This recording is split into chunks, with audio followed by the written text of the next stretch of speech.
Ladies and gentlemen, welcome back to another video on the Racing Joker channel. We are here in the WRX once again. You can really hear the blow-off valve when you've got all the windows closed. So today we've got something special in store for you guys. We are going to be taking a look at someone's private collection of awesome cars, race cars, classics, whatever it is. It's, I don't know everything about it. A lot of it is going to be a surprise, but we're taking a 1 hour and 15-minute drive over to where I'm going to be meeting my friend Jason, who has made this meeting possible, and we're going to take a look at some cars. And according to the UPS tracking, the wing and stuff is out for delivery today, 3 days earlier than I expected it to be, 4 days even, actually. If that happens, I'll show you guys that later today. But either way, we're doing some car stuff today. Our favorite thing to do on the Racing Joker channel.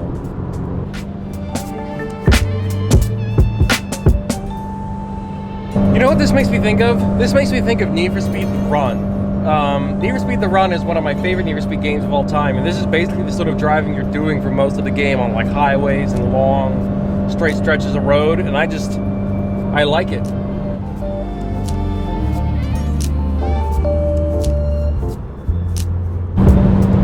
The quality of this road is amazing. There's no unnecessary bumps or potholes or cracks or anything. This is either recently paved or well maintained or both or whatever. Oh, there we go, bridge. And the nice road has just ended.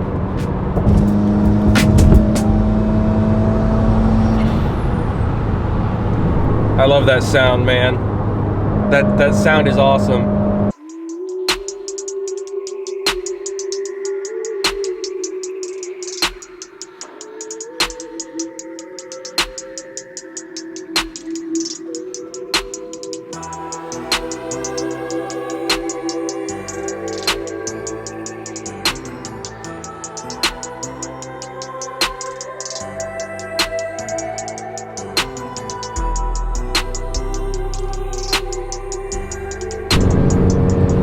Okay, so that was interesting. You guys didn't get to see it. There's a Mustang following me behind me as well. Can you guys see the Mustang? All right, I'm not gonna do that because otherwise I'm gonna end up like a Toyota Camry I just saw maybe 4 or 5 minutes ago. I just called 911 about it just to make sure that they knew there was a Toyota Camry in the far left lane, slammed into the divider wall, this wall here, and the front of the car was mashed into it, and it looked fairly recent. No cops, nothing like that. I couldn't tell if there was anyone still in the car or if they had gotten out or not. But I nearly hit it because I was in the far left lane, so I had to slam on my brakes and change lanes without using a turn signal. So that was exciting. Hopefully they're okay. But yeah, that's just a reminder to you guys, pay the fuck attention to what you're doing, because anything can happen on the road, including a random Toyota Camry being slammed into the center wall, which is not super chill. Yeah, I didn't like that. So hopefully whoever was in that accident gets out okay and doesn't get hit by traffic going by, because they nearly got hit by me. So it's a possibility.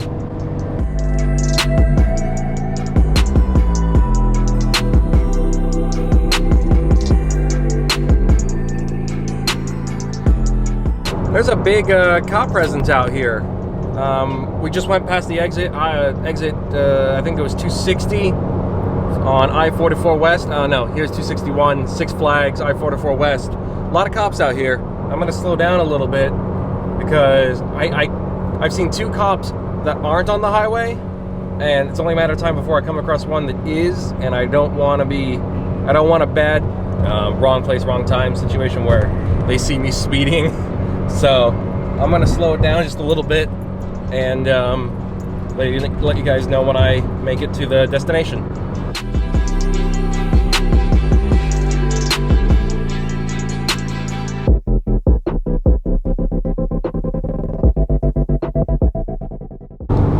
Speaking of movie cars, I just saw a replica of Kirby, the Volkswagen Beetle, just sitting in a junkyard somewhere. That was weird. All right, anyways, we're almost there. So in the next clip, we'll be at the gas station meeting with Jason, and then we'll head over to the collection to start filming. Very cool.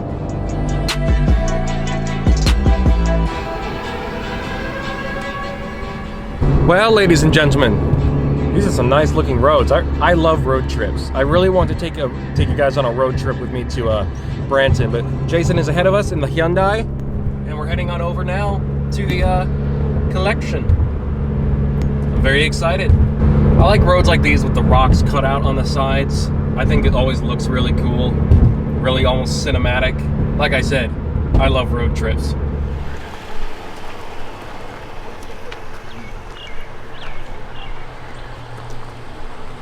This car we built for Victory Series. I built it just to race with my dad's buddies. Bunch of old timers that like racing in nostalgia super stock. Right. And that's what we're building this car here for. It's a 65 Plymouth Belvedere with 493 in it, naturally aspirated, mixed around 800 natural. It's a foot brake car, runs high 9s, low 10s consistently. We're hoping to be able to dial it in at a 975 this year. That is a lot of car. It's 3,400 and something pounds before I get in. I'm 236 pounds. So I bought it out of Southern Texas. Old guy that had owned it since the late 60s, he said early 70s.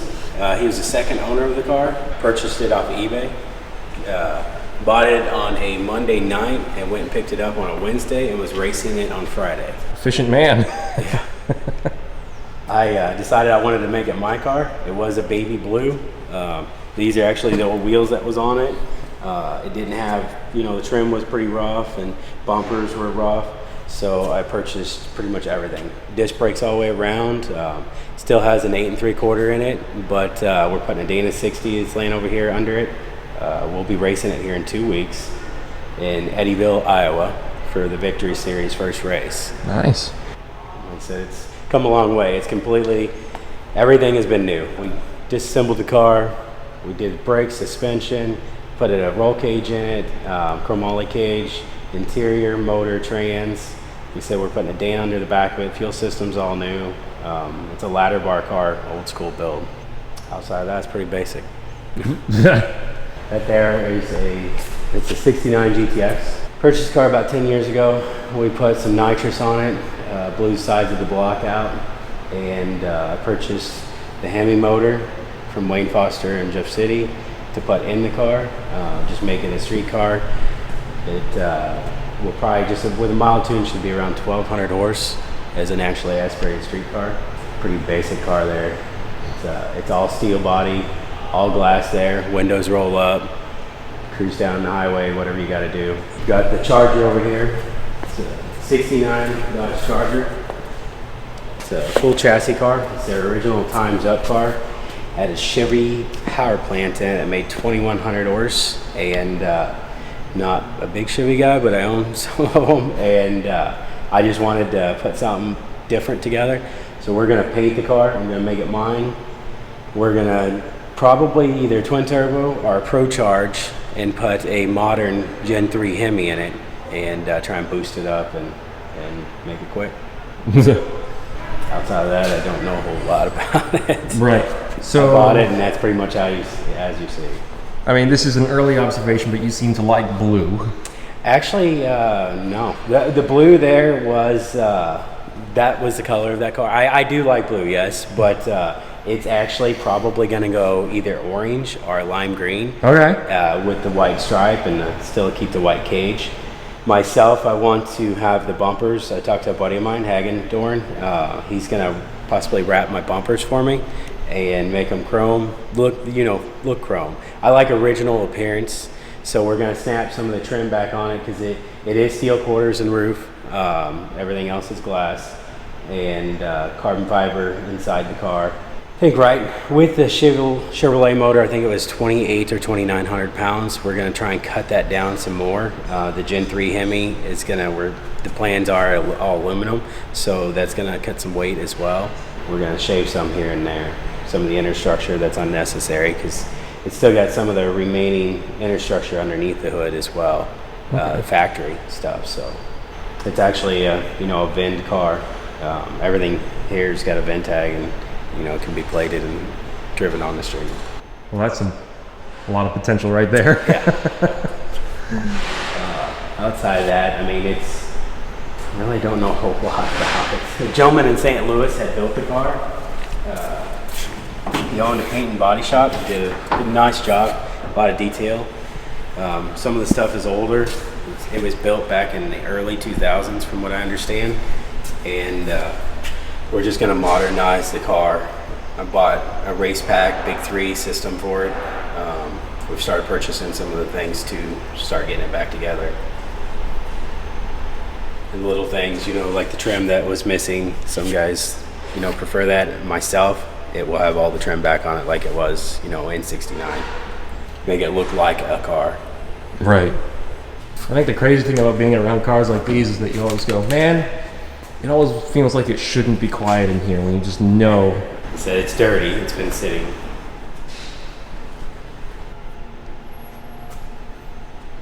Which car would you say has the biggest tires out of your Out group? there is 33.5 17s, 16-inch wheel, double beadlock. These are 32 15s, or no, they're 33 15s. So those are going to be 2 inches wider than what these are. This car, actually, what I'm considering doing is doing a small tire on it. Okay. Either putting it on a radio or just a 28 10.5W and racing small tire class. That's awesome. And you said that was someone else's car back there? That's actually my little brother's. He brought it in this week he had a noise in his engine bay, and we started kind of tinkering with it a little bit and discovered that he had a broken leaf spring, fucking valve spring. And so what we're gonna have to do is we're gonna have to remove the heads, have them all redone, go from there. Really, he just put the motor together. Oh. And yeah, that's what happens when you reuse old heads. Oh, I see. Cool stuff. And this isn't even the only garage. No, I actually have 4 more. Okay. Normally, I just keep my stuff in the first bay. Like I said, my little brother. This car was supposed to be in here for 20 minutes, and now it's been 2 days. So hopefully he's got it out of here today.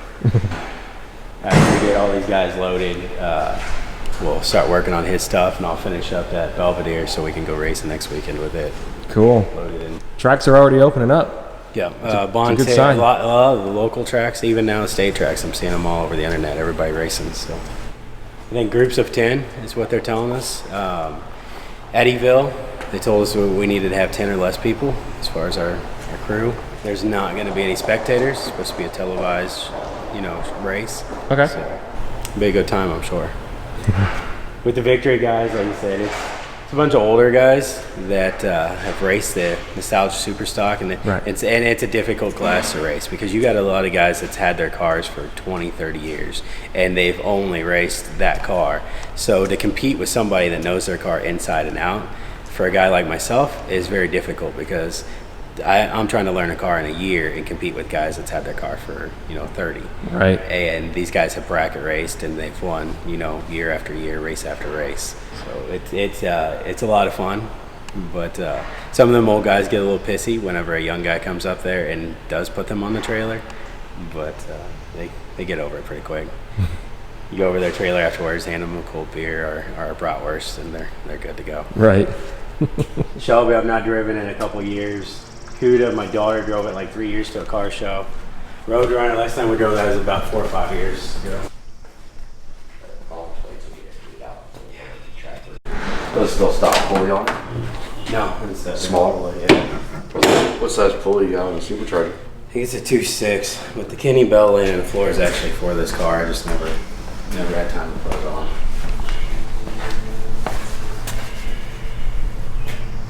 Bought it new in 2011. It's got an Ace clutch and flywheel out of Sullivan. Stock blower still on it. Got a, I think a JLT cold air. L&M throttle body.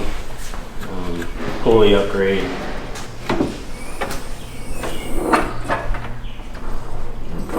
Little shocks. Bought a Kenny-Bell Mammoth for it.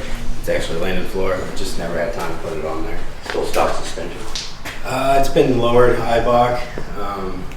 It's got a bigger intercooler in the front.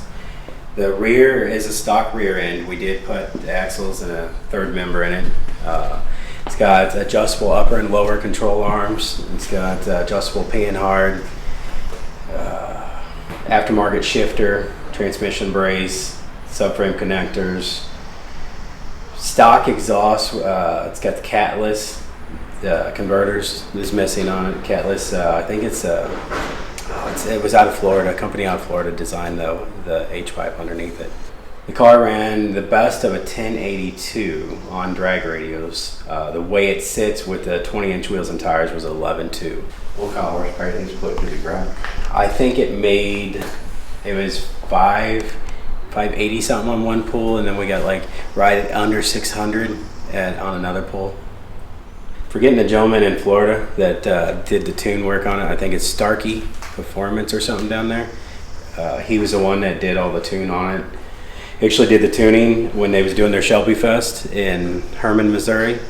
He was the one that did it and made the most horsepower. We took it to a couple local shops, made decent horsepower. He got more out of it. And he made it more straightable too. Some of the other people, you pull up, the idle would drop down. It wasn't wanting to idle correctly. Right. He got it to idle for me and be more straightable. These came out around the same time that Kara Shelby died, didn't he? Yeah, he actually died in 2012, and this is a 2012 model. Damn. This was their anniversary car, and this was the all aluminum engine with the electric power steering and everything to transfer weight better, so these cars could be used on a drag strip as well as a road course, and it transfers really well. Actually, it hooks really good. Huh. Similar engine block to the Super Snake then? Yeah, it's actually the same motor. Same one? Oh, okay. Yeah, the motor, Super Snake, the only real difference, you got suspension upgrades, brake upgrades, they put a bigger blower on it, but outside of that, the 5.4 is the exact same in the 2011-12. Now in 2013, they went to their 5.8. Right. The interior's pretty much all stock. I'd say the battery's probably dead. It's been sitting here a little while. Nope, it's got a good power.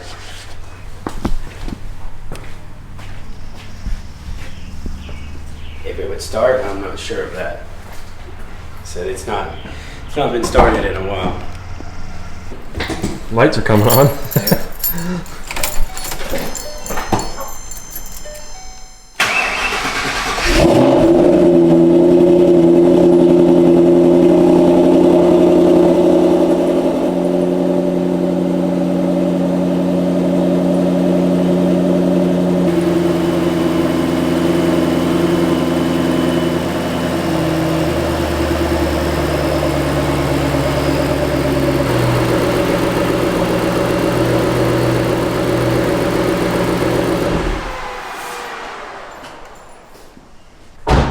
I don't think he sneaks up on many people. No? So? It's Kona Blue is the color. This car here is a 1970 Dodge Cuda. It's a factory 383 3-speed on the floor, and somebody had converted it to a 340 automatic. Myself, I bought it, and we've driven it all over. We've taken it out of state. We've jumped in it and driven it, as far as Illinois, the other end of Missouri. We've driven, all over. It's a pretty stock car. Drives great. My little girl, she's 19. She loves driving this car. Last time it was driven, she actually drove it to a local show, and she won first place. And she was pretty excited. She spent 2 days cleaning it before she took it. Wow. And outside of that, it's just been sitting there. We need to get them out and get them cleaned up. It came out of Michigan. Like, a guy actually had built it for his daughter. She decided she didn't want it, So he put it on the internet, and another eBay purchase, and we bought it and we brought it home. It was all fresh rebuild. We put the wheels and tires, a stripe on it. That's pretty much all we've done. We lowered it, I think we lowered it 1.5 inches. Great little car though. Runs and drives great. The Fuchsia car, it's number 21 of the 400 built worldwide. It's a 2010 Dodge Challenger. We said there was a special edition, number 21. I think it's got like 1,900 miles on it. I bought it new and got it, and I've never really liked the color. I like the color sometimes, but most of the time, but I don't have a lot of time to drive it, so it sits there. It's got pearl white interior with pink stitching that came factory. Kind of a cool thing for Chrysler to do. What they were doing is trying to replicate the Panther pink from the 70s, but make it modern. It's still pretty much everything like it was when it was brand new. I kept all the tags. The only car hauler it came into St. Louis on a train, and I myself was the car hauler, picked it up at the rail station, delivered it to the dealership, would not let them take it off my trailer to do their little stuff, and they said we have to, so I backed it off, put it in their shop, and they did everything they had to do, and I brought it home with 0 miles on it. The very first mile that was put on it was right here on 50 going down the road. Still pretty much brand new. This was the car in 2010 that was in Daytona 500 at their Turkey Rod Run, and Mopar had actually sponsored the Turkey Rod Run in 2010. Well, this was the exact car that was on their main stage. Sounds great. You wouldn't let them take it off the truck if you wanted it. Yeah, well, same way with the Hellcat. When I ordered it, I picked it up at the rail yard as well, and I wouldn't let them. I bought that. I tried buying it from the same dealership that I purchased this one from, and I went in there dirty. I was working. The guy looked at me all crazy. He said, "You want to order a Hellcat?" And I said, "Yeah, I want to order one." And all right, I'll call you back. Called up there 2 or 3 times. He would never return my calls. Called a local dealership in Washington, Missouri. Lisa up there was the lady that was working there. She called me one afternoon and said, "Hey, we can order Hellcats, but we need to order it right now. I need a deposit of $10,000, and I need you to come and sign a paper so we can order your car." I was in South Florida, told her everything I wanted. I couldn't figure out if I wanted an automatic or a stick shift. Most of my cars were sticks. I thought, well, they come out with that new, 8-speed transmission. Let's try it. So I ordered it with the 8-speed transmission. My wife was mad at me because she said, "You're gonna hate it, you're gonna hate it." I got it. I've loved it ever since. I'm getting older and shifting. I shift for a living and driving a semi truck, so sometimes it's nice to just jump in my car, put it in gear, still have all the horsepower there, and be able to drive wherever I want to drive without. Nice. And hold my soda or eat my sandwich and cruise down the interstate. Still all original, except for my wife bought me some trinkets here and there to dress it up for shows, but outside of that, everything else is original in the car. I'm personally a pretty big fan of the color. Fuchsia? Yeah. Actually, in the sun, it's got all this metal flake. It's actually very pretty. I think there was, I don't know the exact number, I think there was like 280 or something that come into the States, and then 120 stayed in Canada. And this is number 21 of the 400. It's got a little badge on the passenger side dash that says Furious Fuchsia, number 21 of the 400 cars built. Wow. How many total miles did you have on it now? I think it's got 1,900 miles. Still. Just shy of 2,000 miles. I've changed the oil in it probably 2 or 3 times, just because it sat here long enough this time. It's going to need a battery and some other things. We plan on getting it out this year.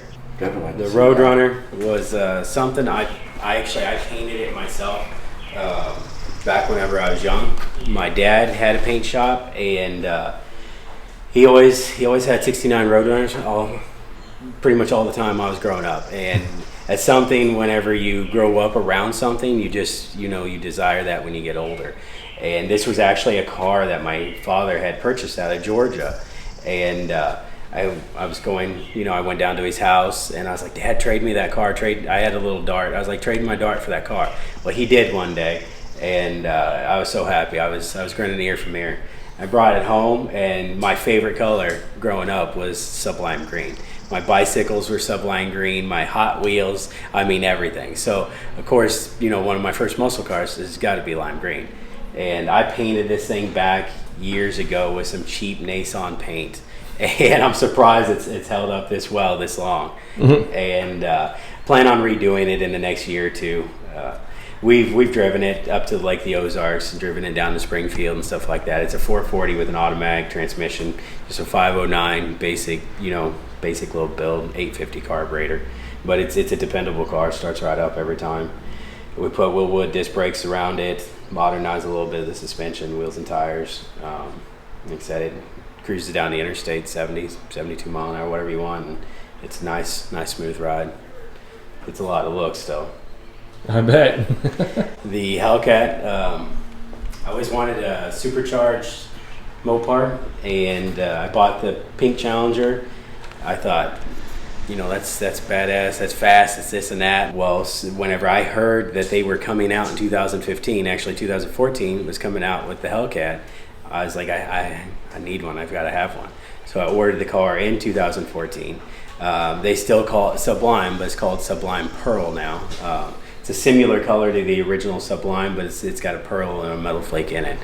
And I've loved the car ever since I got it. I don't regret it one bit. It's Chrysler did well when they built that car. It's extremely fast. It's roomy. It's everything you really want. You go to the grocery store in it and get all your groceries. You go to the church on Sunday. You get in the car and drive straight to the racetrack. We drove it to Gateway International over in Illinois. Ran a 1079 right as soon as we got in the gate. Hot car, never touched the tires, never done nothing. And we were going to let it cool off, try and get a little faster pass out of it. The line was crazy backed out. We waited in line 3 hours and barely moved. Somebody had broken down on the track and this. Oh, no. We never got our chance to see if it was any faster. It has went 1060s, I believe, and it was still a hot day. I've never got to run on a nice cool day. I've never just trailered it to the track, taken it off the trailer straight up. I've always driven it right to the track, raced it, drove it home. Oh no, it's got 3,400 miles. So what did you start with, like before all of this? Like what did you start with car-wise? Car-wise, one of my first cars was actually a 97 Camaro. Okay. A white and orange. 30th anniversary. I always liked the weird, different stuff. And as I was growing up, actually my very first vehicle is a Dodge truck. It's over there in the shop. It's a 97 Dodge truck. I got that new back when I was turned 16. I fell in love with it. And then at that time, what was popular was the 97 Camaro white and orange car. Then they had their 99 Trans Am white and blue car. Those were my favorite cars. That was the era when I was growing up. Now I own both of those. My white and orange car is actually that picture right there. That's in Springfield back in early 2000s when they did their Street Machine Nationals. One of my first drives in that fuchsia Challenger, we were going to Columbia, Missouri, and state trooper pulled me over right out on Highway 50. I asked him, I said, do you mind if I get a picture of you behind my car? And he goes, I've never been asked that, but make it quick and be safe about it. And he pulled me over because he flipped a U. I had the temp tag in the back window where the dealership had put it down low. He did not see it. Well, then whenever he came up, he asked me what I did for a living to afford the car, and I told him I was a car transporter. I discovered then that I never tell another cop that because he wanted to see every documentation that I own the car, thinking that maybe I was driving somebody else's car. And so there on out, I never say I'm a car transporter. I tell them I'm a truck driver. There's a picture of it again. It's been trailered a lot. The blue Challenger next to it was my wife's, and then right beside that actually was my dad's. To the burgundy and the black one there. I can start the Hellcat for you here. We'll get the. Excuse the mess. Sorry.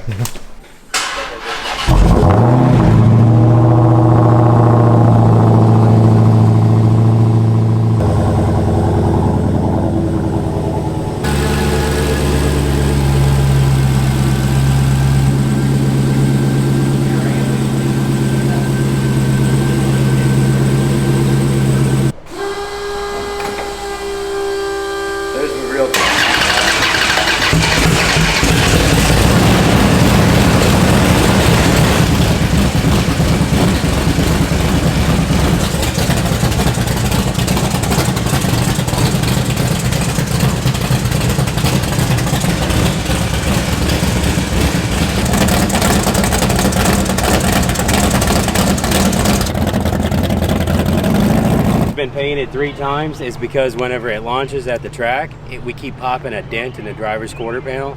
So what they did this time is they took all the paint off that quarter panel, they shrank the metal, and they put some reinforcement inside the quarter panel so it wouldn't flex it anymore. Being this class that we're in, you can only alter the suspension so much, so the car being an older, 65 car, you can't chassis it, so it's gonna flex. And with an old steel quarter from 65, it's got to have a soft point somewhere. And it kept getting a dent in front of the wheel, and I hated it. I wanted a nice, smooth, straight car, and I didn't like the dent. So we repainted it again here recently, and it turned out nice. It's just, we got to finish assembling it for next weekend, and we'll be ready to go. Very mild motor, though. It's not too crazy. Like I said, about 800 horse. That's going to be the quote that everyone keeps saying in the comments. It's a very mild motor, only 800 horsepower. Mild, yeah, that's mild. That is mild to today's standards. 800 horse isn't nothing. The comment section.